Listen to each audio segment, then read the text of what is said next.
Ce journal vous est offert par le FPI, Fonds des promotions de l'industrie, votre partenaire privilégié pour la réussite de vos projets.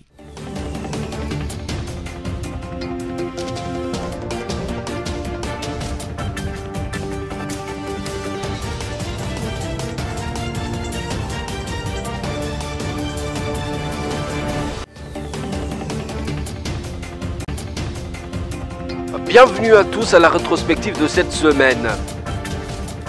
Une délégation de la Commission Paix et Sécurité de l'Union africaine a été reçue à Kinshasa, capitale de la RDC, par le président congolais Félix-Antoine Tshisekedi Tshilombo. Toujours dans la capitale de la RDC, l'ancien président de la France, Nicolas Sarkozy, a séjourné dans cette ville capitale. Durant son séjour, il a dîné avec le président de la République.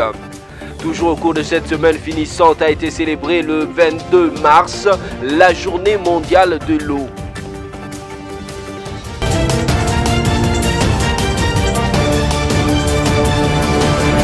Ils sont venus recueillir des informations de première main sur la situation sécuritaire et humanitaire dans l'Est de la République démocratique du Congo. Ces 15 membres du Conseil de paix et de sécurité de l'Union africaine en mission de travail en RDC ont été reçus dans la soirée de ce mercredi 22 mars 2023 par le président de la République Félix-Antoine Tshisekedi Tshilombo. Des informations claires et précises sur les attentes de la population congolaise et de ses autorités ont été données à cette délégation par le chef de l'État. La rencontre avec son Excellence le président de la République de la RDC a été fructueuse parce que maintenant, nous partons avec une connaissance parfaite des attentes de la population congolaise vis-à-vis du CPS. À l'étape de Goma, a fait remarquer le chef de cette délégation, les membres du Conseil de paix et de sécurité qui y avaient séjourné disent avoir été choqués par la situation humanitaire qualifiée de désastreuse. Nous avons été à Goma, où nous sommes allés voir, constater de visu la situation humanitaire que je qualifie de désastreuse, inhumaine, qui est en train de sévir dans cette partie d'Afrique. Et nous avons pu nous entretenir avec des victimes de cette barbarie humaine. Et nous partons convaincus de l'urgence de la résolution de cette crise. Après avoir suffisamment recueilli les informations, le Conseil de paix et de sécurité devra élaborer un rapport circonstancié. Les informations que nous avons recueillies sont publiques, mais elles seront publiées dans un rapport que nous devons d'abord rédiger et transmettre à qui de droit. Et vous savez, tous les rapports du Conseil de paix et de sécurité sont aussi mis à la consommation publique. En attendant ce document, le Conseil de paix et de sécurité de l'UA dit exprimer toute sa compassion à la République démocratique du Congo.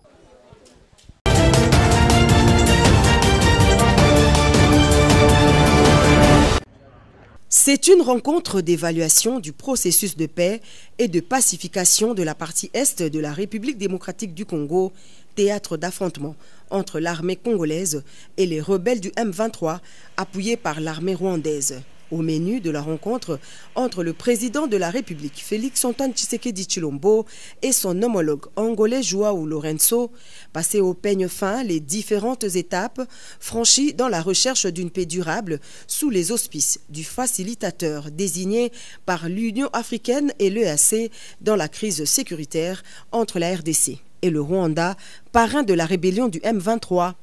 Après l'accueil à l'aéroport avec tous les honneurs habituels, le président de la République, Félix-Antoine Tshisekedi Tshilombo, s'est rendu au palais présidentiel de la Cidade Alta où l'attendait son homologue Joao Lourenço. Il s'en est suivi un entretien à deux, hors projecteur, qui a duré plus de 2 heures. L'enjeu est de taille pour les deux chefs d'État, car dans sa démarche de recherche de la paix entre les deux parties et avec le souci de faire respecter le cessez-le-feu imposé à la rébellion du M23, le président Lourenço a sollicité le Parlement de son pays pour voter une résolution accordant l'envoi d'un contingent de 500 soldats à l'est de la RDC. L'arrivée du chef de l'État dans la capitale angolaise ce samedi 18 mars intervient dans une approche informative, le but étant également de recueillir tous les détails opérationnels de cette mission des soldats des forces armées angolaises dans l'est de la RDC. Vous savez que non seulement le processus de désengagement, de cesser le feu qui a été décidé par l'Union africaine, accepté aussi par la communauté internationale, est en souffrance. En fait, l'Angola a un mandat renforcé de faire en sorte que les plans de paix Luanda-Nairobi, auxquels j'ai fait allusion, soient effectivement exécutés par les M23. Et donc, le Parlement angolais a avalisé cette initiative forte. Et certainement que le chef d'État devait en parler. Et je suis très certain qu'en tant que médiateur, le président Lourenço a le même type de contact avec d'autres chefs d'État concernés. Les entrevues entre les deux personnalités interviennent alors que les nouvelles du front renseignent que des rebelles terroristes du M23 se seraient retirés de plusieurs localités de l'Est et une relative accalmie s'observe sur le terrain. Ces quelques heures passées à Luanda auront suffi aux garants des institutions et commandant suprême des FARDC de s'imprégner des dispositions prises par le Parlement angolais, une preuve éloquente de sa détermination à ramener la paix durable à l'Est, mais aussi se rassurer auprès de son homologue João Lourenço que le contingent annoncé avec ses quelques 500 hommes aux côtés des troupes de la MONUSCO et de l'EAC ne sera pas une force de trop déployée à l'Est de la RDC. Un souhait qui rencontre les attentes des nombreux Congolais résidant à Luanda venus manifester leur soutien inconditionnel au chef de l'État.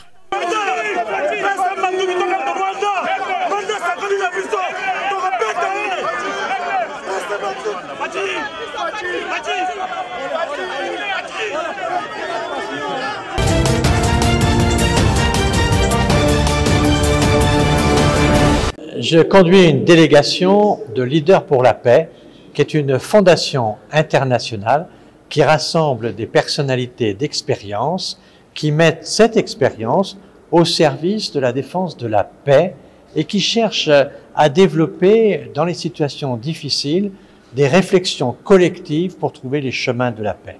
C'est pour ça que nous sommes venus ici en République démocratique du Congo, où on voit un peuple qui est face à une guerre particulièrement violente, avec des jeunes déplacés, des femmes mutilées. Nous voyons beaucoup de drames humains et des chiffres de morts impressionnants. Et donc nous sommes venus échanger avec les différents acteurs de la vie publique ici dans ce pays pour essayer de percevoir les chemins de la paix, c'est-à-dire le retour à un développement qui permette au Congo d'assumer en Afrique son destin. On milite pour la paix, c'est-à-dire qu'on est contre la violence.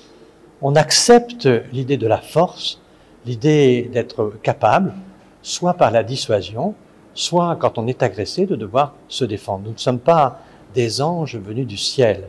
Nous sommes des femmes et des hommes d'expérience qui ont vécu des guerres, qui ont connu des conflits, et nous savons qu'il faut savoir se défendre. Mais il faut aussi savoir construire la paix. La paix, c'est pas un hasard. La paix, c'est un travail, c'est de la diplomatie, c'est du respect, c'est de la dignité humaine. Ce sont des choses qui sont très importantes et nous en discutons avec nos différents partenaires. Nous ne faisons pas là des miracles, nous faisons là une réflexion partagée pour le bien du peuple congolais. Je ne suis pas là en tant qu'autorité française, mais sur le plan français, je dois dire que le président de la République, dans sa récente visite, a tenu des propos de ma part justes. Il a notamment parlé de sanctions pour les agresseurs, pour ceux qui ne respectaient pas les paroles. Et je crois que le président de la République a fait partie d'une nouvelle dynamique diplomatique aujourd'hui qui fait qu'il y a une pression sur les belligérants et que la communauté internationale est de plus en plus engagée. Et je crois que c'est le rôle de la France de faire en sorte que la paix puisse ici progresser grâce à une mobilisation de la communauté internationale. Depuis le voyage du président, nous pensons que la communauté internationale semble fortement se mobiliser. Naturellement, tout ceci doit être collectif et doit être au fond à la fois des efforts de l'extérieur et des efforts de l'intérieur. Les situations sont très difficiles, le monde est très dangereux, la France n'a pas de leçons à donner, mais la France a ses convictions, ses valeurs et elle continue de les défendre.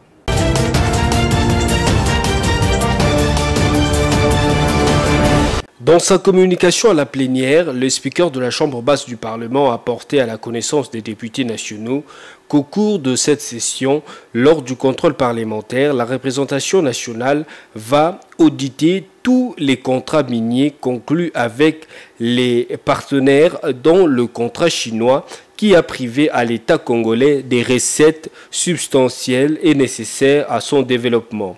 Pour lui, un contrat ne profite pas à la République et léonin, il doit être révisité.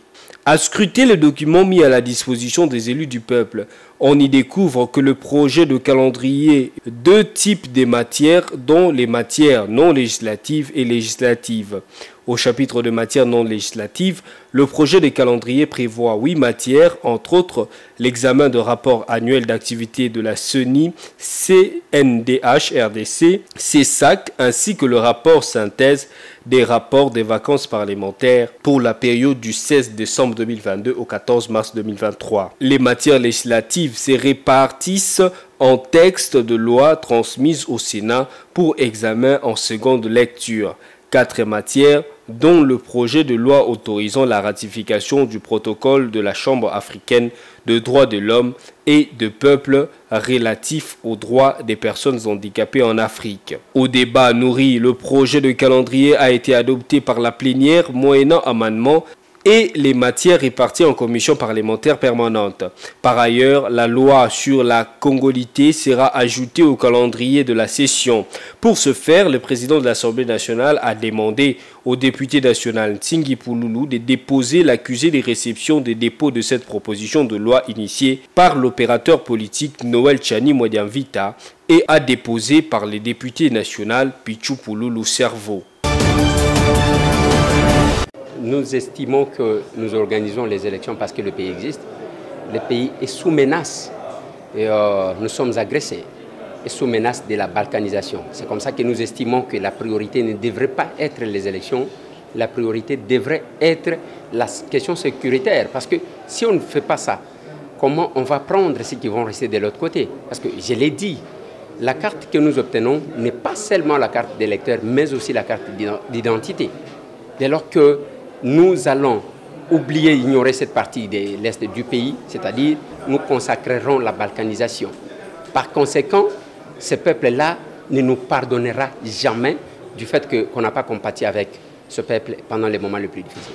Compte tenu des réalités vécues, ces derniers moments, tout le monde a demandé que cette loi soit alignée. Et ici, je vous annonce que demain, je vais déposer l'accusé de réception de cette loi afin que la loi soit mise en débat à l'Assemblée nationale. Encore une fois, errer les Congolais des pères et des mères, car la présidence de la République leur appartient. Vous autres, contentez-vous des postes qu'on peut vous donner. Mon intervention, c'était sur la proposition de loi portant création, organisation et fonctionnement de l'Ordre national des ingénieurs en République démocratique du Congo. Il s'est fait que ça fait déjà plus de 3 sessions que la dite proposition de loi a été programmée, mais jamais alignée dans une plénière. Raison pour laquelle nous avons intervenu, non seulement il y a eu doublon, mais il devrait y avoir aussi la correction de cette proposition de loi. Et donc nous avons demandé à ce qu'à la plénière puisse annuler la loi sur les bâtiments, en termes de bâtiments de travaux publics et maintenir l'ordre national des ingénieurs en République. Nous refusons la redondance des ordres nationaux des ingénieurs parce que ça nous fait perdre du temps au niveau de l'Assemblée nationale. Nous voulons que les ingénieurs aient un seul ordre qui va donc les amener jusqu'à avoir un cadre juridique pour l'accroissement de la qualité des ingénieurs dans notre pays.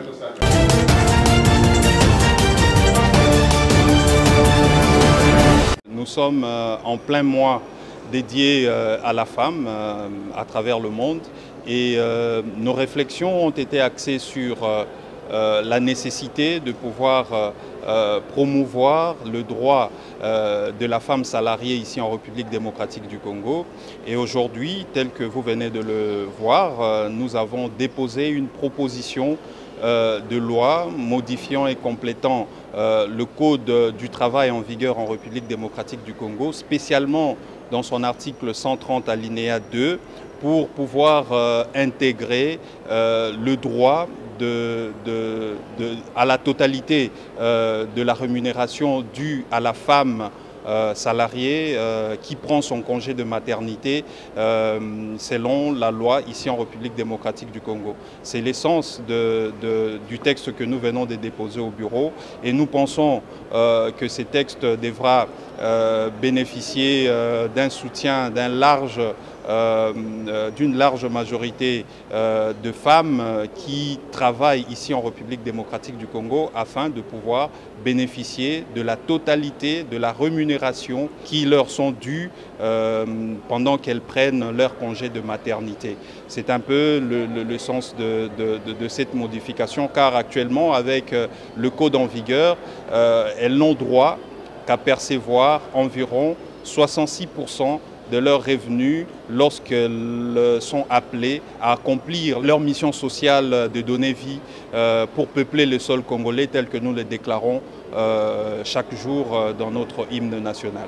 Les avantages, c'est de pouvoir changer un peu notre perception par rapport à la maternité ici en République démocratique du Congo et faire évoluer notre législation pour l'adapter à la législation ou aux conventions internationales en la matière, mais aussi à la pratique qui se fait au niveau de la région.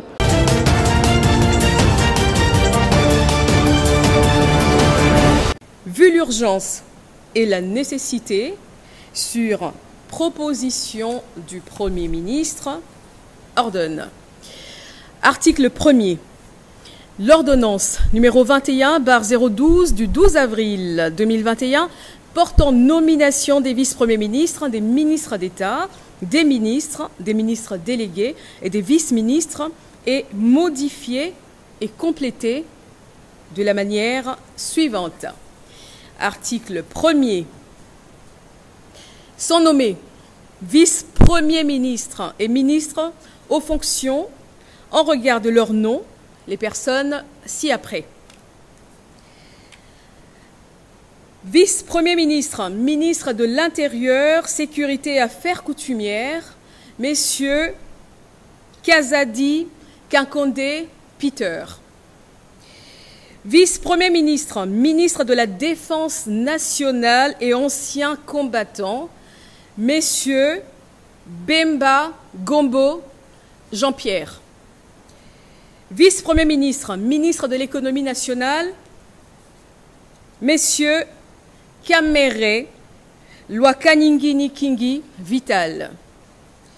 Vice-premier ministre, ministre des Affaires étrangères et francophonie, messieurs Lutundula, Apala, Penapala, Christophe. Vice-premier ministre, ministre de la fonction publique, modernisation de l'administration publique et innovation du service public, messieurs Liaou et Boua, Jean-Pierre.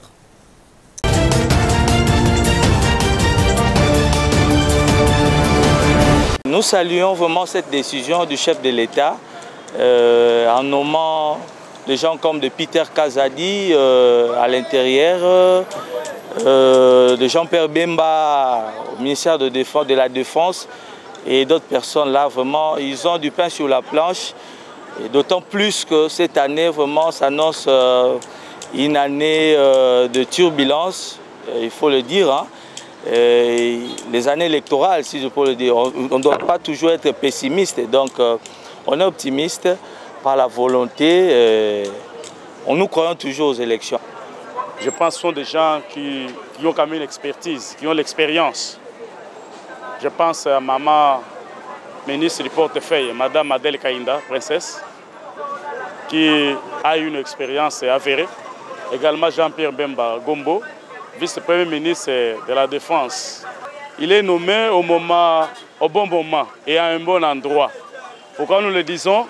c'est parce que nous constatons que lui a l'expérience de la guerre.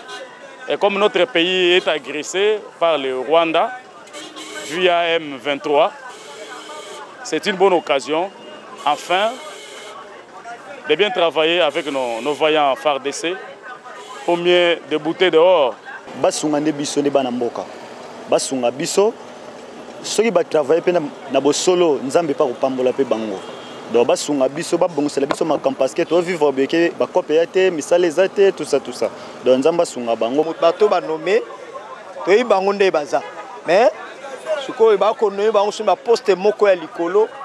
Le peuple nous attendons toujours bolamu moko boy. To ze l'échec té. Souci na biso pays nde zalaka bien. Les gens bazo souffrent, les gens souffrent.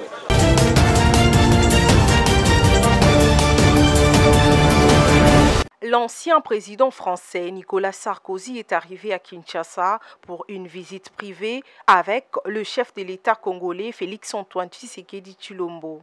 Selon Africa Intelligence, ces déplacements restent confidentiels car le président de la République aurait sollicité l'ex-président français pour faciliter une amorce de dialogue avec le président rwandais Paul Kagame. Sur Twitter, Tina Salama, porte-parole de Félix-Antoine Tshisekedi, a affirmé que l'avenue dans notre pays de l'ancien président français n'est aucunement à l'initiative du président de la République démocratique du Congo, car il n'existe aucun projet de médiation. Arrivé à Kinshasa, Nicolas Sarkozy a partagé un dîner avec Félix-Antoine Tshisekedi à la Cité de l'Union africaine. Durant ces dîners, ils ont partagé l'expérience sur la gestion de la Rex Publica, a dit le service de la communication de la présidence congolaise.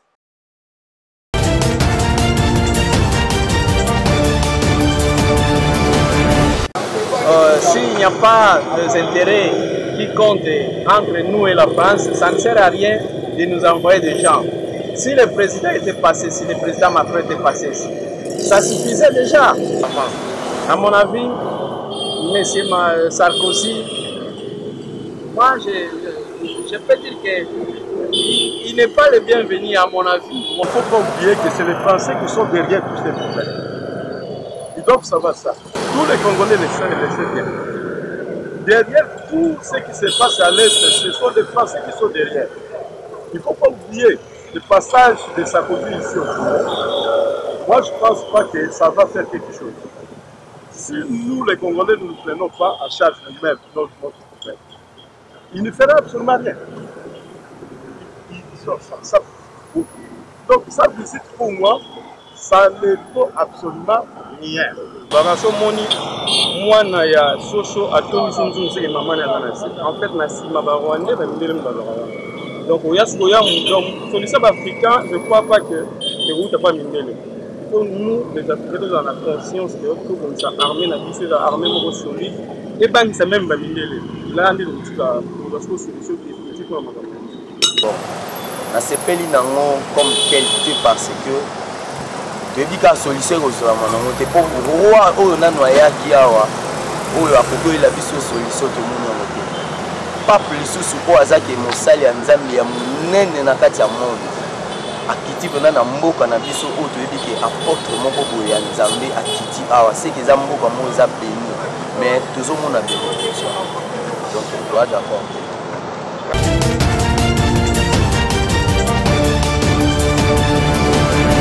Une cacophonie règne dans l'arène politique congolaise au prévôt du rififi intrigant au sujet du processus électoral et du comment le pays devrait être géré en cas de non-tenue des élections à la fin de cette année.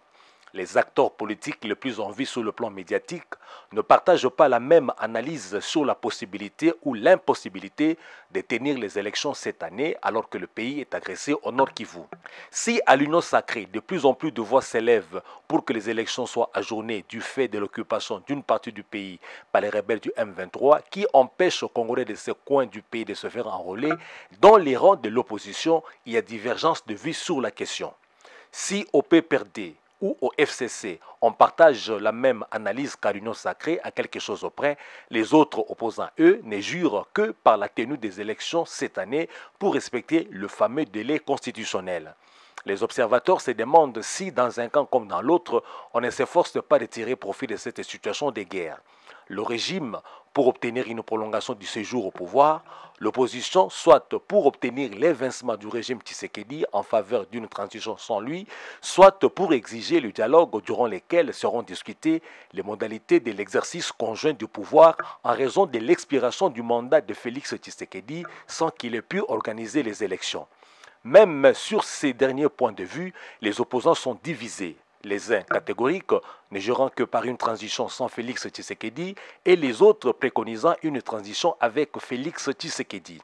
D'un point de vue à l'autre, on se demande comment les acteurs politiques vont accorder leur violon pour éviter une crise au pays s'il n'y aura pas élection en décembre 2023 et si après 24 janvier 2024, Félix Tshisekedi se maintient au pouvoir sans partager le pouvoir. Le proche avenir s'annonce donc délicat, surtout s'il n'y aura pas élection à la fin de cette année et que Félix Tshisekedi s'obstinerait à exercer seul le pouvoir sans le partager après dialogue avec l'opposition.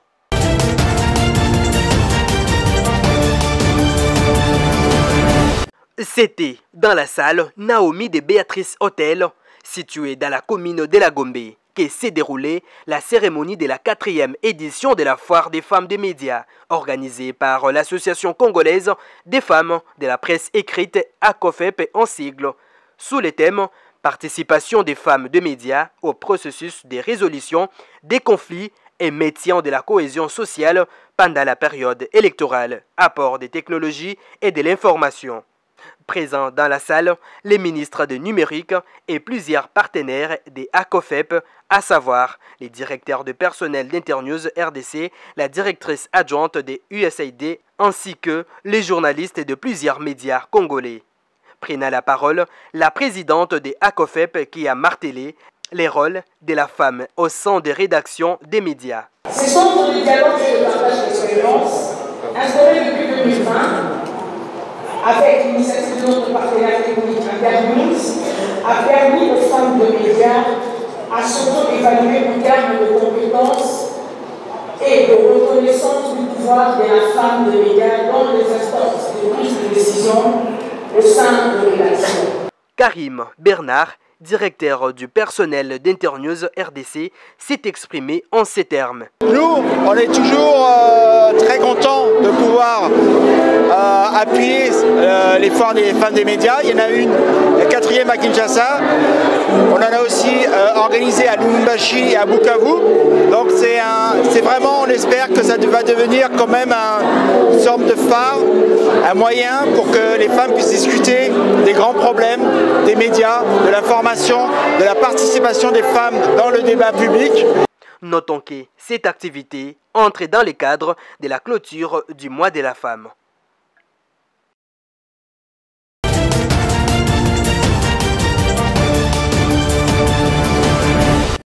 C'est ce mercredi 22 mars qu'un réseau mafieux de conducteurs voleurs de carburant a été mis hors d'état de nuire grâce au service de sécurité interne de l'entreprise publique Transco vers 4 h du matin au quartier 7 dans la commune de Ndjili. Il s'agit du conducteur du bus numéro 655 qui a réussi à se sauver et de celui du bus numéro 736 qui a été maîtrisé et conduit à un poste de la police. Questionné sur cette prise, Wele Mokonzi, le chef de sécurité adjoint de Transco, a dit, nous citons, il y a eu un cas de vol de carburant destiné au bus Transco vers 4 h du matin. Nous les avons interceptés et avons réussi à arrêter un conducteur. 2 bus, quelques bidons pleins de carburant et quelques matériels qui les aident à accomplir leur mission destructrice. Fin de citation. Selon Wele Mokonzi, tout est planifié en amont. Ils sont en contact permanent avec les vendeurs de carburant communément appelés Kadhafi. Et dès que ces chauffeurs arrivent au lieu du forfait, les Kadhafis se mettent à soutirer le carburant des bus pour les vendre. Ces forfaits ont lieu à des endroits précis et les chauffeurs voleurs ont l'habitude de dissimuler les numéros parc de leur bus par un autocollant pour ne laisser aucune trace. Il a fallu mettre en place un bon nombre de stratégies pour mettre la main sur ces chauffeurs mafieux. Sachez du reste que cette opération a occasionné quelques dégâts matériels. Un bus a été endommagé après avoir heurté un mur lors de la fuite du conducteur vendeur de carburant et 2 chauffeurs ont perdu leur téléphone selon la cellule de communication de Transco.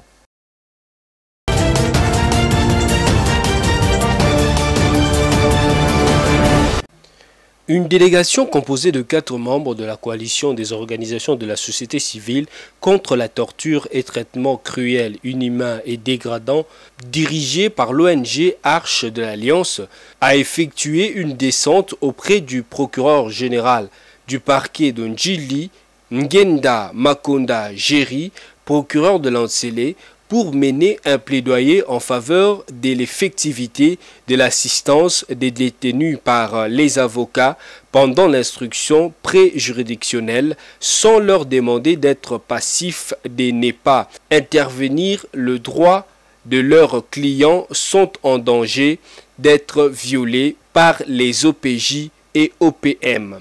Satisfait de leur mémo déposé, le chef de projet de l'ONG Arche de l'Alliance, Mardoché Mvoudila, s'est exprimé en ce terme.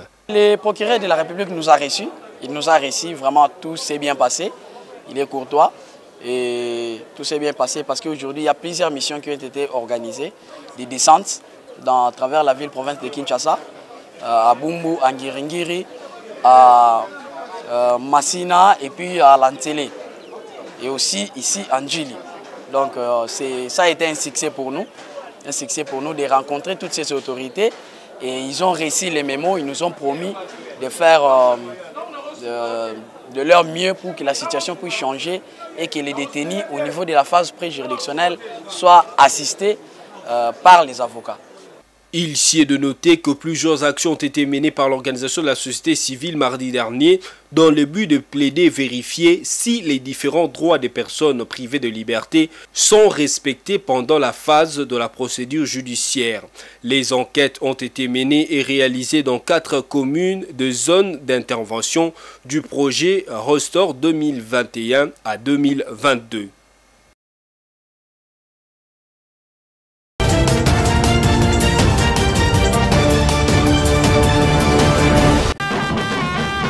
C'était une cérémonie pleine de sens et qui avait sa raison d'être. Samedi 18 mars 2023, le siège du parti politique Congo Nova du ministre des Droits humains Albert Fabrice Mpuela a vibré au rythme de nouvelles adhésions, mais aussi de la célébration du premier anniversaire de cette formation politique. Adhérent à la vision et à l'idéologie de ce parti politique, M. Raymond Ayali Ramazani Bin Maïti, leader d'opinion et coordonnateur de l'Association congolaise pour la promotion culturelle et artistique ACPCA en sigle, vient de s'inscrire sur la liste des membres de ce parti, avec lui plus de 200 autres personnes. Content de cette adhésion en grand nombre, le ministre Albert Fabrice Mpuela a félicité les nouveaux adhérents tout en faisant savoir que ce n'est qu'ensemble que nous pouvons faire quelque chose. Na kotonda nzambe parce que ebi na mboka na biso ba parti politique ezali ebele mais na nombre wana lelo Congo Nova bazolo belango partout. Non seulement dans la République démocratique du Congo, mais à Talibanda. Ma parti Moussousou, siège Nango est dans Katia Malet. Ma parti Moussousou, adhérent est à Libongo, papa, maman, Nabana. Est-ce que Nakoti? Oui. Ma parti Moussousou, Zangi à ta place, va réunir à ta 20 personnes. Mais parti Nabiso, à peine une année, parti Ezo vivre. Nengue, secrétaire général Boulembi Aouteb Sabiso, chargé à vie à parti. Est-ce que tu as combien de lettres sur ma boko? C'est une ambiance bon enfant qui a caractérisé cette cérémonie aux installations de Congo Nova qui ménage sa monture pour bien affronter les élections qui pointe à l'horizon.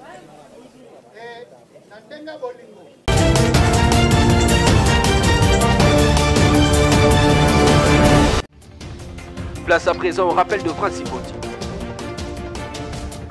Une délégation de la Commission paix et sécurité de l'Union africaine a été reçue à Kinshasa, capitale de la RDC, par le président congolais Félix-Antoine Tshisekedi Tshilombo.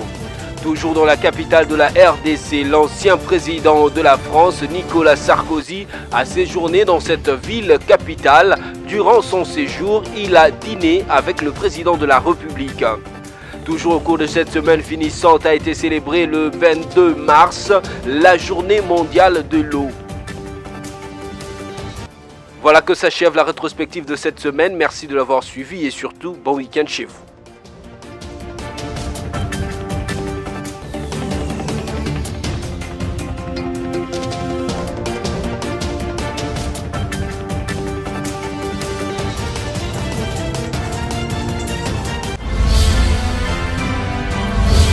Ce journal vous a été offert par le FPI, Fonds de promotion de l'industrie, votre partenaire privilégié pour la réussite de vos projets.